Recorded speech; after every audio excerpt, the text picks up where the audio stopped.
Yes.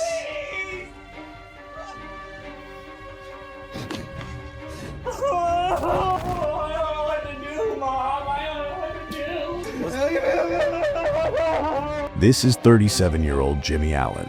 Jimmy just discovered his wife's body in the basement of their Michigan home. 18 minutes earlier, he placed this 911 call. 911, what is the address of your emergency? My wife tried to kill herself. She was How was she trying to kill herself? She tried to hang herself. I ran down. I pulled her off. Okay, does she have a noose around her neck right now, or? She did. I pulled her off. She had her extension cord. I somebody pulled call her off. I tried to do CPR. The dispatcher told Jimmy to keep giving Amy CPR as officers rushed to the scene.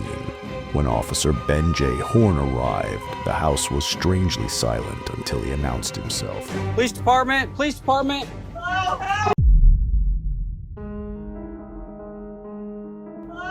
Yes.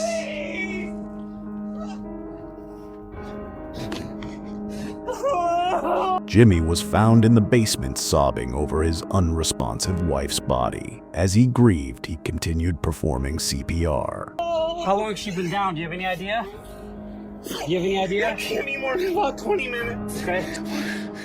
Surprisingly, Amy showed no major injuries, only a faint mark near her jugular. By 8:57 p.m., more officers and EMTs crowded into the basement, taking over Jimmy's desperate efforts. With a brief moment to process, Jimmy tore off his shirt and collapsed in grief before regaining composure to watch the EMTs work. He cycled between calmness and emotional outbursts several times. You want to come upstairs with me real quick?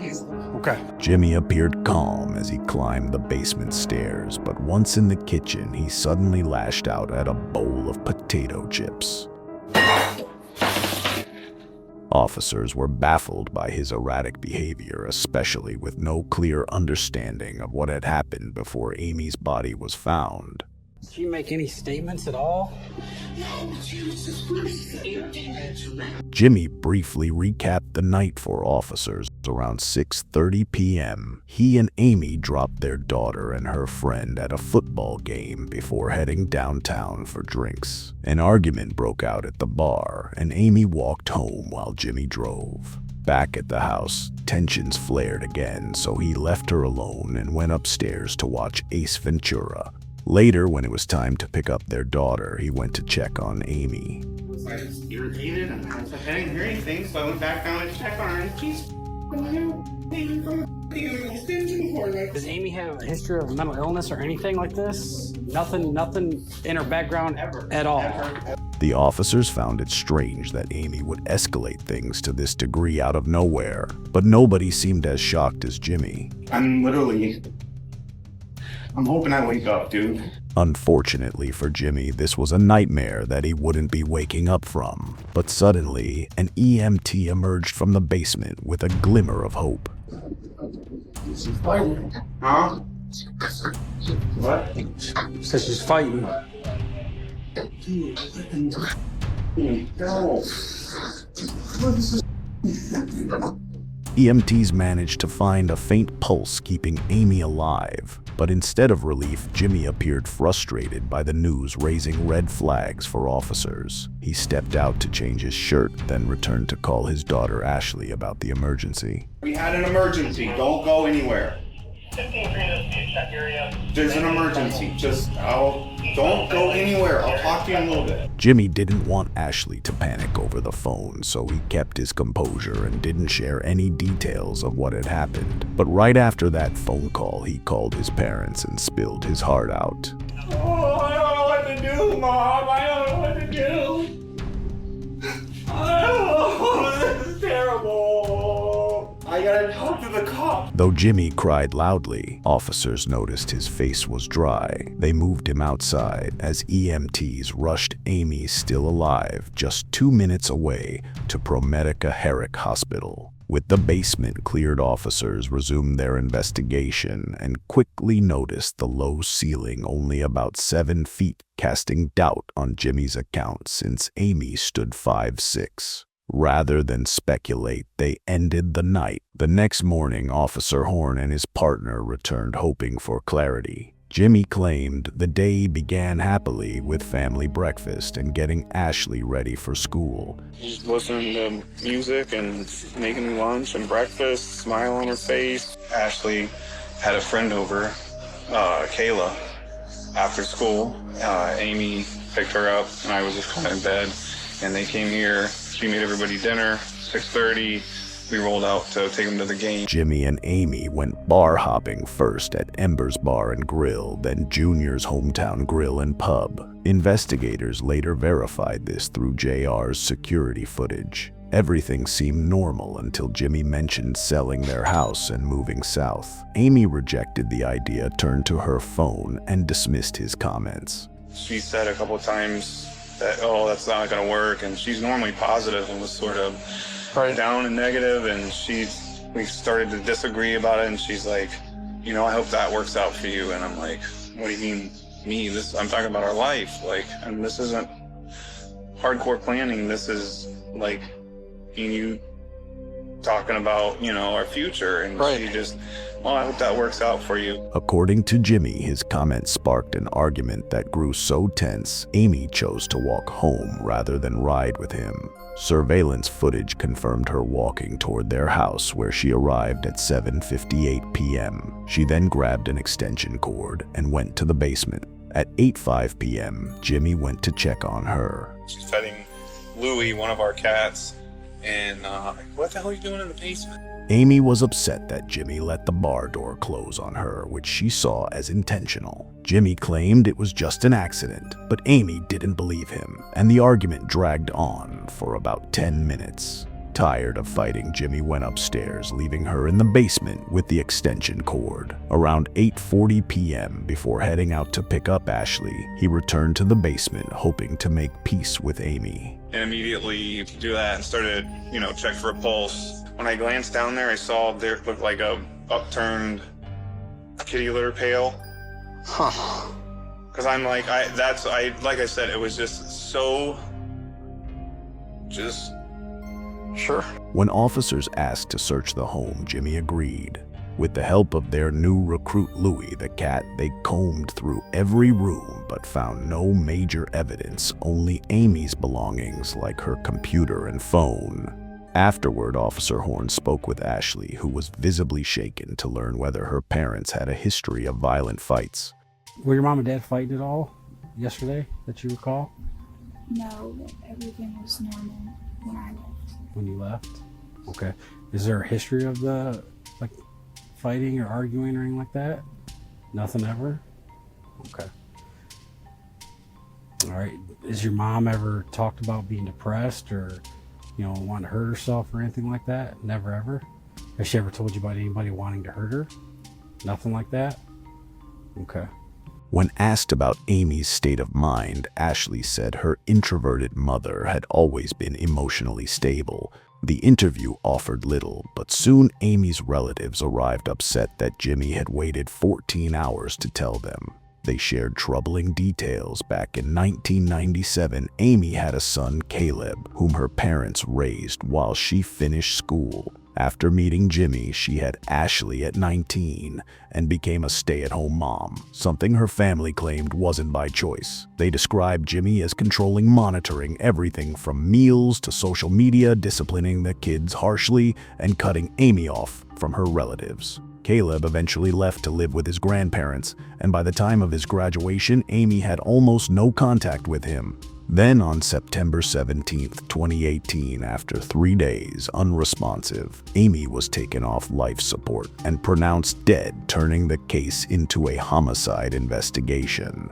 Searching her phone, detectives found Jimmy's constant surveillance through texts demanding explanations of her whereabouts. But in other conversations, Amy seemed fine, especially with a man named George. Their 3-year affair was clear from explicit messages, including texts on the very night of the incident. At JR's Grill, while arguing with Jimmy, Amy had been secretly messaging George. Investigators now theorize that Jimmy may have discovered the affair, sparking his rage in the basement.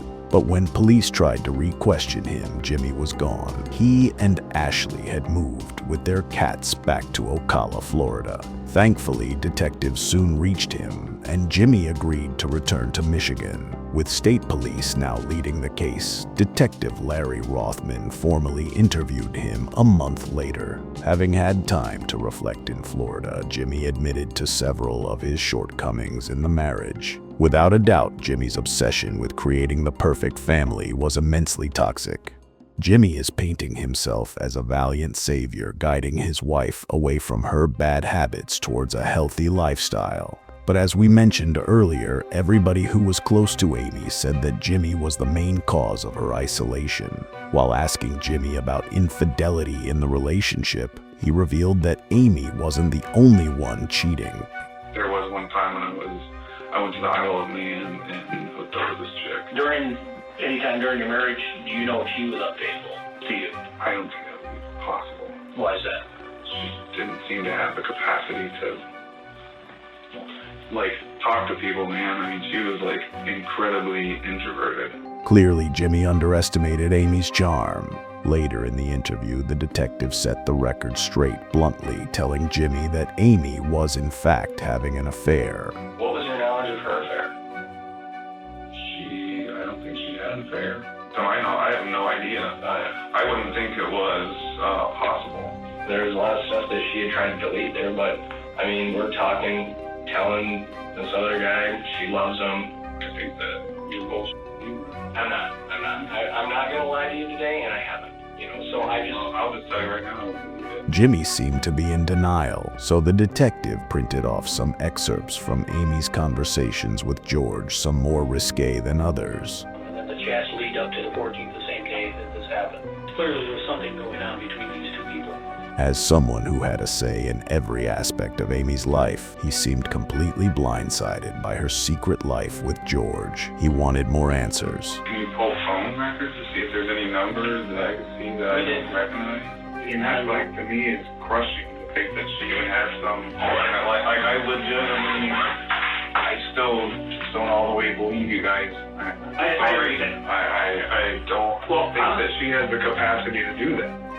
Like I said, this is the most shocking, I can't even process it. As a last attempt to get a confession, detectives asked Jimmy to take a polygraph. He agreed, insisted on his innocence, and the results came back inconclusive.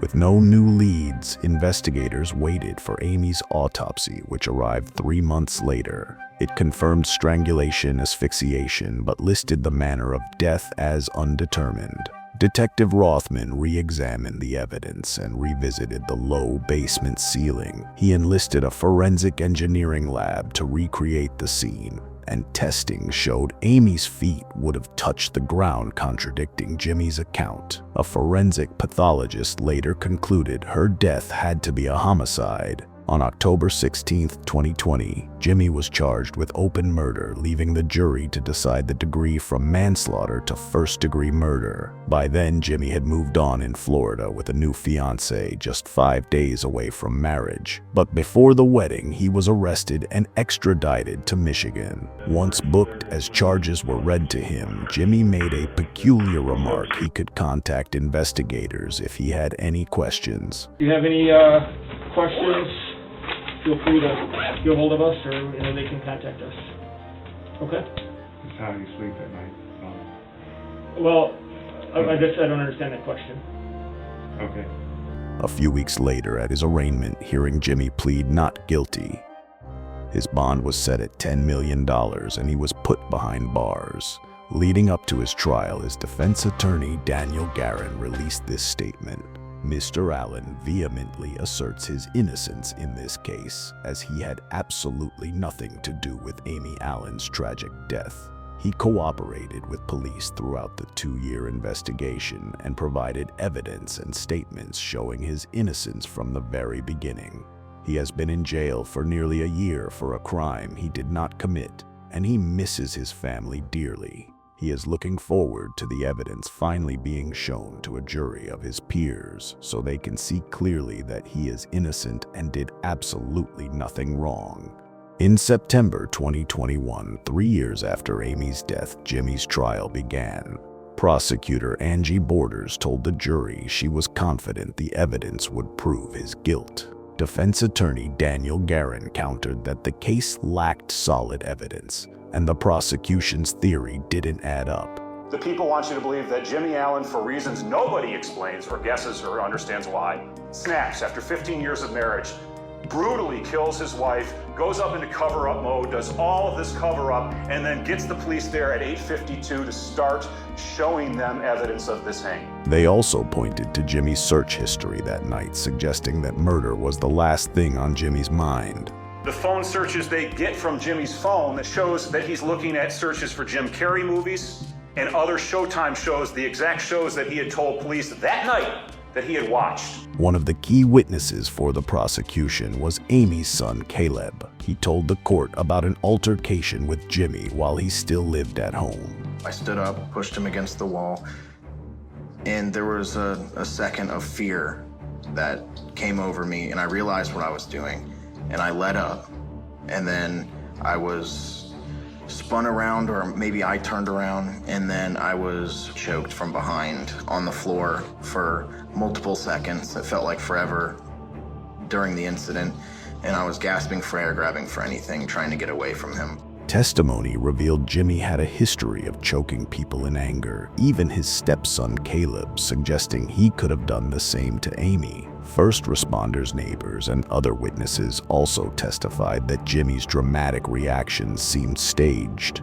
On top of Jimmy's questionable behavior, Officer Horn also noted that Amy's injuries did not align with Jimmy's story. I was definitely looking for any injuries, whether it be from a hang or otherwise, and I really didn't see any sort of typical injuries that I would have seen in a hanging, so I definitely took note of that. Later in the trial, a hospital staff member that treated Amy agreed with Officer Horn's observations, saying that the lack of external injuries suggested foul play. No visible injuries. No visible injuries. Is that strike you as odd? It was a red flag. One witness that nobody expected was none other than Mystery Man George. And was there occasions where you came to know a person by the name of Amy Allen on the internet? Yes, we spoke online often. We talked about life. We also, there was a little bit of sexual content. That's what we talked about. For the most part, George and Amy communicated through text and video calls, but the more they got to know each other, the more eager they were to see each other in person. Now, had you ever met Amy in person? Yes, twice. I was here for work, and she had some free time, so she came to the hotel. So you're at a hotel? Yes. Did things that happen at a hotel happen at that hotel? Some things, yes. Apparently, George and Amy's love for each other only grew as time went on. Even on the day of her death, Amy showed no signs of wanting to slow down. I wrote, "I love you," and I wrote, "I want more of you," and she wrote, "I love you too. I'm ready to spend time with you in person," and I wrote, "Good, let's do it," and then she wrote, "End of October," and I wrote, "I'm in." Dr. Elizabeth Buck also played a crucial role in the prosecution's case. During her testimony, she took the jury through the extension cord experiment we mentioned earlier. The first question that Detective Rothman asked was, can an extension cord suspend 140 pounds? The testing was performed. The answer is no. Ashley also testified on her father's behalf. The day after the incident, she had said that her mother had always been stable, but now, 3 years later, her story had completely changed. Did you notice anything from your vantage point that was a problem, that you behaviors or issues that you saw when your mom was drinking alcohol?